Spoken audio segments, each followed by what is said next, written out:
Very good morning, all of you. Welcome once again my physical education class. Now I am going to start new chapter physical fitness. Physical fitness क्या है और इसकी importance क्या है, इसकी meaning क्या है, इसके कंपोनेंट्स क्या है, ये मैं आज की क्लास में आपको पढ़ाऊंगा, आपसे डिस्कस करूंगा और आपको समझाऊंगा. ठीक है. What is the physical fitness. आजकल फिजिकल फिटनेस की इम्पोर्टेंस क्या है, आजकल क्या हमेशा से रही है. Survival of the fittest. आपने एक कोट पढ़ा होगा, सुना होगा टीचर्स के थ्रू या किसी और के थ्रू. तो सर्वाइवल ऑफ द फिटेस्ट यानी जो फिट है वो सर्वाइव कर सकता है और जो नहीं फिट है वो नहीं सर्वाइव कर सकता, यानी वो एक ना एक दिन खत्म हो जाएगा. यानी जो फिट है वो सर्वाइव कर सकता है. तो आपने अगर बायो में पढ़ा होगा सर्वाइवल ऑफ द फिटेस्ट का ये रूल लागू होता है. कई स्कॉलर्स ने इसकी थ्योरी दी है सर्वाइवल ऑफ द फिटेस्ट की. तो फिटेस्ट का मतलब फिटनेस से है. अब इसकी मीनिंग आने वाले वक्त में या रहती दुनिया तक, जब तक रहेगी दुनिया तब तक इसकी मीनिंग चेंज नहीं हो सकते. इसलिए सर्वाइवल ऑफ द फिटेस्ट जो है आपकी फिटनेस पर डिपेंड करता है, फिटनेस को जाहिर करता है, फिटनेस को इंडिकेट करता है. ठीक है. अब आता है कि फिजिकल फिटनेस है क्या. What is physical fitness. अगर एक थियोरेटिकल लैंग्वेज में कहा जाए, physical fitness is the capacity to do work without any fatigue और exertion, and after doing work a person has power to do more work and recovery is quicker. तो इसमें क्या बताया गया है कि physical fitness is the capacity to do work. किसी भी काम के करने की एक कैपेसिटी है फिजिकल फिटनेस. ठीक है. Without any fatigue. फटीग यानी थकान, एक्सर्शन के बगैर. और उसके बाद after doing work a person has power to do more work, यानी इतना वर्क करने के बाद भी एक पर्सन में पावर रहती है कि वो और भी काम कर सके. एंड रिकवरी इज क्विकर, और उसकी रिकवरी बहुत जल्दी हो जाती है. ठीक है. तो फिजिकल फिटनेस को, इसको फिजिकल फिटनेस कहा जाता है. फॉर एग्जाम्पल जैसे खेलने में आप लोग का जो गेम्स एंड स्पोर्ट्स में आपने देखा होगा, टीम गेम या बैडमिंटन या कोई भी इंडिविजुअल गेम होते हैं, उन सब में ब्रेक दिया जाता है. ब्रेक इसलिए दिया जाता है कि आप खेलते खेलते थक गए हैं, तो वो उसके बाद आपको जो है रिकवरी के लिए थोड़ा रेस्ट दिया जाता है और फौरन आपकी रिकवरी हो जाती है 10 मिनट का ब्रेक होने के बाद, और फिर से आप खेलने लगते हैं. तो ये जो है फिजिकल फिटनेस को जाहिर करता है. जिसकी फिटनेस अच्छी है वो गेम, वो प्लेयर, वो टीम बहुत अच्छा परफॉर्म करती है. तो अब फिजिकल फिटनेस की इंपॉर्टेंस क्या है. चलिए ये तो गेम्स एंड स्पोर्ट्स हुआ, से रिलेटेड हुआ, लेकिन फिजिकल फिटनेस की इंपॉर्टेंस इस वक्त क्या है. आजकल का आप दौर देख रहे हैं, कोरोना का दौर चल रहा है, बहुत लोग, पूरी दुनिया इससे त्रस्त हो चुकी है. तो अब इस कंडीशन में आपको जो है अपनी फिजिकल फिटनेस बनाए रखनी है. अगर आपकी फिजिकल फिटनेस अच्छी होगी तो आप इस वायरस से, इस बैक्टीरिया से, इस कोरोना वायरस से अपने आप को सरवाइव कर ले जाएंगे, अपने आप को ठीक कर ले जाएंगे. और ऐसी बहुत सारी आदतें जैसे लोगों की फिटनेस को खराब करती हैं, जैसे स्मोकिंग है, अल्कोहल है, तो ये सारी चीजें आपकी फिटनेस को नुकसान पहुंचाती हैं. आप इससे भी दूर हो जाएंगे अगर कोई किसी में ऐसी आदत है स्मोकिंग की, अल्कोहल की. इस बार जो कोरोना हुआ तो बहुत सारे लोगों ने सिगरेट पीना, स्मोकिंग छोड़ दिया. बहुत सारे लोगों ने अल्कोहल भी छोड़ दिया. क्यों? क्योंकि उनकी फिटनेस उस लेवल की नहीं रह सकती थी. इसलिए सरवाइव करने के लिए उन्होंने बहुत कुछ चीजें अपने अंदर लाए, और जो चीज उनकी फिटनेस को, जो उनकी फिजिक को, जो उनकी हेल्थ को खराब करे, वो उन्होंने छोड़ दिया, बहुत सारे लोगों ने. तो आप अपने अंदर पहली चीज तो ये आदत डालिए ही मत. अगर आपको एक अच्छी फिजिकल फिटनेस बनाए रखनी है तो आपको इन सब चीजों से दूर रखना होगा. और इसको जो है आप, अगर आपको है तो वो, अगर आपको इन सब चीजों से दूर रहे तो आपको कोई भी बीमारी इतनी जल्दी असर नहीं कर सकती जितना एक नॉर्मल पर्सन को करती है. तो फिजिकल फिटनेस की इंपॉर्टेंस सिर्फ यही नहीं, और भी बहुत शोबों में है.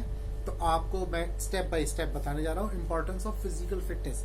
फिजिकल फिटनेस क्या है. सबसे पहला जो फिजिकली फिट होता है उसका माइंड बहुत शार्प होता है. Sharp mind. शार्प माइंड क्या है. आप कोई भी किसी भी काम को बड़े अच्छे तरीके से कर लेते हो, बड़ी समझदारी से, सूझबूझ से कर लेते हो. ये आपकी फिजिकल फिटनेस का एक हिस्सा है। फिजिकल फिटनेस आपकी अच्छी होगी तो आपकी बॉडी जो है बहुत एक्टिव होगी, और माइंड हमारी पूरी बॉडी को डील करता है। जब आप फिजिकली फिट हैं तो आपका माइंड बहुत एक्टिव रहेगा। दूसरा है मेक बोन स्ट्रांग, आपकी बोन को स्ट्रांग बनाती है फिजिकल फिटनेस। दूसरा है to live a long and healthy life, आप एक लंबी और अच्छी जिंदगी, हेल्दी जिंदगी, स्वस्थ जीवन जीते हैं। ठीक है। Keep your body fat of, आपकी बॉडी में जो फैट होता है, फैट का मतलब एक्स्ट्रा फैट, जो आपकी बॉडी ओवरवेट हो जाती है उससे भी आप दूर रहते हैं, उसको भी अपने फैट को रिड्यूस करके रखते हैं। और उसके बाद लास्ट पॉइंट आता है प्रॉपर बॉडी स्ट्रक्चर, आपका बॉडी स्ट्रक्चर प्रॉपर रहता है, कोई भी आपकी बॉडी डी शेप नहीं होती और डिफॉर्मिटीज आपकी बॉडी में क्रिएट नहीं होती अगर आप फिजिकली फिट होते हैं। तो ये कहलाती है इंपॉर्टेंस ऑफ फिजिकल फिटनेस। और फिजिकल फिटनेस क्यों जरूरी है मैंने आपको बताया, मीनिंग इसकी क्या है। अब फिजिकल फिटनेस अगर आप जब आगे जाके सीनियर क्लासेस में आएंगे 11th-12th में, तो आपके फिजिकल फिटनेस का आपका पूरा चैप्टर होगा, और आपके life style, health and physical education में इसको बिल्कुल अच्छे तरीके से पढ़ाया जाएगा। अब दूसरी चीज आती है फिजिकल फिटनेस के कंपोनेंट्स क्या हैं। What is the components of physical fitness, हमेशा आपसे पूछा जाता है। तो आपसे पूछा जाएगा कि फिजिकल फिटनेस के कंपोनेंट्स क्या क्या होते हैं। सबसे पहला फिजिकल फिटनेस जिस पे डिपेंड करती है, नंबर 1 स्पीड, किसी भी काम को करने की स्पीड। स्पीड का मतलब सिर्फ दौड़ना नहीं है, ठीक है। तो स्पीड जो है किसी भी काम को अपने टाइम से, अच्छे से या वक्त से पहले कर लेना, ये आपकी फिजिकल फिटनेस का एक हिस्सा होता है। उसके बाद स्ट्रेंथ, स्ट्रेंथ का मतलब पावर, ताकत, शक्ति, ठीक है। उसके बाद आता है इंड्योरेंस। इंड्योरेंस क्या है, स्ट्रेंथ का, जैसे किसी भी चीज को उठाना, किसी वेट को उठाना, ये कहलाता है स्ट्रेंथ। आपकी पावर होगी तभी आप उठा पाएंगे। और इंड्योरेंस क्या है, वो कितनी देर तक आप उठाए रखते हैं, ये इंड्योरेंस है।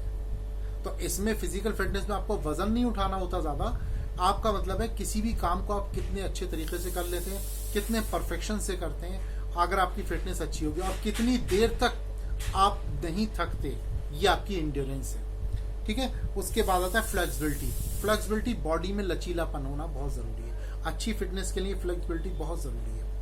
जैसे एक एथलीट या कोई भी प्लेयर, स्पोर्ट्स प्लेयर होते हैं, ये खेलते में गिर जाते हैं, कई बार गिरते हैं, चोट भी लगती है, लेकिन ये दोबारा से रिकवर हो जाते हैं और फौरन उठ के फिर से खेलने लगते हैं, फिर से दौड़ने लगते हैं। लेकिन एक कॉमन पर्सन अगर गिर जाता है तो वो उठने में, चलने में फिर उसको बहुत सारी दिक्कतें होती हैं। तो फिजिकली फिट जो होता है वो इंसान की बॉडी में फ्लेक्सिबिलिटी होती है, उनकी बॉडी इतनी लचीली हो जाती है जिससे वो शॉक एब्जॉर्बिंग कैपेसिटी डेवलप हो जाती है उनकी बॉडी में, और वो बहुत जल्दी अपने आप को रिकवर कर लेते हैं, अपने आप को बहुत सारी इंजरीज से बचा लेते हैं प्रॉपर फ्लेक्सिबिलिटी से। कोऑर्डिनेशन कह लीजिए या न्यूरोमस्कुलर कोऑर्डिनेशन कह लीजिए, ठीक है। ये एक समझ लीजिए आई एंड ब्रेन का कोऑर्डिनेशन, कॉन्टैक्ट क्या होता है। तो फिजिकल फिटनेस में आई और ब्रेन का जो कोऑर्डिनेशन होता है, न्यूरोमस्कुलर कोऑर्डिनेशन, ब्रेन आपकी आंखों से जो देखते हैं वो ब्रेन को इन्फॉर्मेशन पहुंचती है और ब्रेन उसमें आपको कमांड देता है आपकी बॉडी को, और उस चीज को न्यूरोमस्कुलर कोऑर्डिनेशन कहते हैं। इसी तरीके से न्यूरोमस्कुलर कोऑर्डिनेशन जो होता है, जिसका जितना एक्टिव होता है, जो जितना फिट होगा, उतना ही उसका न्यूरोमस्कुलर कोऑर्डिनेशन बहुत अच्छा होता है। फॉर एग्जाम्पल, अगर इस गेम्स एंड स्पोर्ट्स में देखें तो एक बैट्समैन जो बैटिंग कर रहा होता है क्रिकेट में, वो बॉलर के हाथ से छूटने पर, बॉल छूटने पर वो ये डिसाइड करता है कि इस बॉल को कैसे खेलना है। फ्रैक्शन ऑफ सेकेंड्स में वो उसको डिसाइड करना होता है कि इस बॉल को कैसे खेलना है।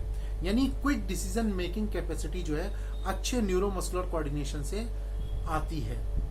ऐसे ही फुटबॉलर होता है, वो भी बहुत जल्दी अपने डिसीजन लेता है। कोई भी गेम है, बैडमिंटन हो, हॉकी हो, क्रिकेट हो, फुटबॉल हो, कितने भी स्पोर्ट्समैन होते हैं, उनका न्यूरोमस्कुलर कोऑर्डिनेशन बहुत अच्छा होता है, क्योंकि वो फिजिकली फिट होते हैं, ठीक है। तो इसमें आपका न्यूरोमस्कुलर कोऑर्डिनेशन ये जो है बहुत जरूरी होता है। और डिफेंस में भी हमेशा उन लोगों को प्रीफरेंस दिया जाता है जिनमें क्विक डिसीजन मेकिंग या न्यूरोमस्कुलर कोऑर्डिनेशन की एबिलिटी बहुत स्ट्रांग होती है। तो जो फिजिकली फिट होगा उसका न्यूरोमस्कुलर कोऑर्डिनेशन बहुत अच्छा होगा। तो मैंने आज आपको फिजिकल एजुकेशन से रिलेटेड मैंने फिजिकल फिटनेस आपको बताया। अब ये आपको जब आप सीनियर क्लासेस में आएंगे तो हल्के हल्के आपको और ज्यादा नॉलेज इसकी मिलेगी और ये आपके चैप्टर कोर्स में भी आ जाएगा। लेकिन फिर अब जब आपका फिजिकल एजुकेशन है तो फिजिकल एजुकेशन में इसका आपको प्रोजेक्ट भी बनाने को दिया जा सकता है, तो आपको इसके बारे में पूरी नॉलेज होनी चाहिए और आपकी डे टू डे लाइफ के लिए भी इसकी बहुत बड़ी इंपॉर्टेंस है। ठीक है, तो आज की क्लास में इतना ही। नेक्स्ट चैप्टर में आपका हल नेक्स्ट क्लास में स्टार्ट करूंगा। ठीक है, thank you and have a nice day. Stay safe in your home.